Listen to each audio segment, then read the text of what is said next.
আমরা অলরেডি ঢাকা বিশ্ববিদ্যালয়ের কাছাকাছি চলে এসেছি। আর এই যে পিছনে ওরা আসছে, আমরা যাচ্ছি। আমরা এখন জগন্নাথ হলে ভিতরে আছি, তো আমরা এখন যাচ্ছি।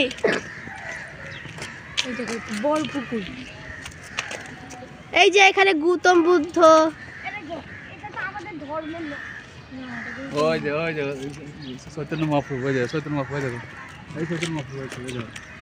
আমরা চৈতন্য মহাপ্রভুকেও দেখতে পেলাম। এখানে আবার একটা পুকুরের মতো আছে, আমরা যাচ্ছি এখন। ভাই এত কিসের গল্প? ভাই এত কিসের গল্প? হ্যালো।